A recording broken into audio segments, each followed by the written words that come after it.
هو في ايه يا جماعة؟ الواحد ما بقاش عارف يرتاح في شهر العسل. الدهب عندها بالكيلو، كل يوم هدية دهب شكل، وحتى الألماس بقى عندها منه كتير. البلوجر ليلي فؤاد وصلت للعالمية بفضل الساري العربي. ايه حكايتها مع الساري الإماراتي؟ وازاي بقى يلبسها الدهب بالكيلو؟ كل ده وأكتر هنعرفه مع بعض الفيديو ده.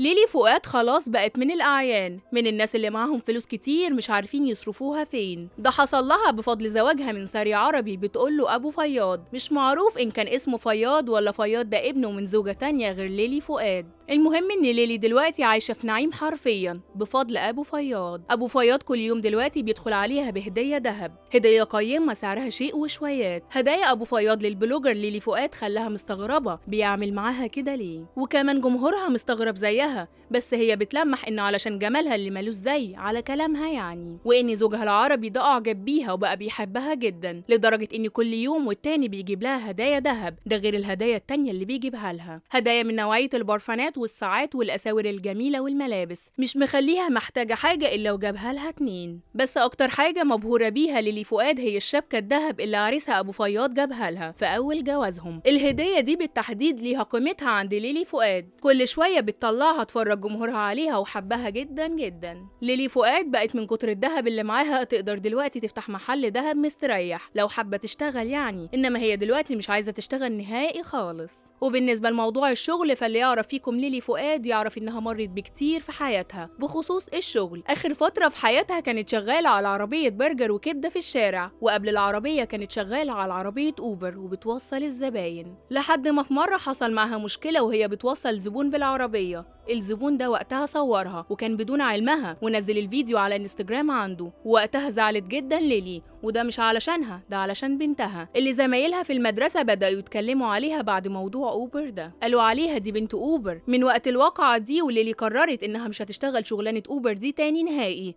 وقدرت ليلي فعلا تعمل كده. دلوقتي ليلي متجوزة من ثري عربي إماراتي. الثري ده مش مخليها محتاجة حاجة خالص، كل ده فكر جمهورها بالحالة اللي كانت فيه من فترة بعد ما كانت متجوزة من شخص مصري، والشخص ده زعلها جدا في حياتها لدرجة إنها انفصلت عنه وهي عندها منه أبناء. دلوقتي ليلي جه نصيبها الحلو اللي عوضها عن كل الأزمات اللي مرت بيها مع زوجها القديم. جه أبو فياض اللي أكرمها بالذهب والألماظ. أبو فياض دلوقتي بقى هو الشغل الشاغل للبلوجر ليلي فؤاد، بقت بتنزل صور وفيديوهات ليها على السوشيال ميديا تفرج جمهورها على الهدايا اللي جابها لها أبو فياض. إيه رأيكم في الهدايا اللي جابها أبو فياض للبلوجر ليلي فؤاد؟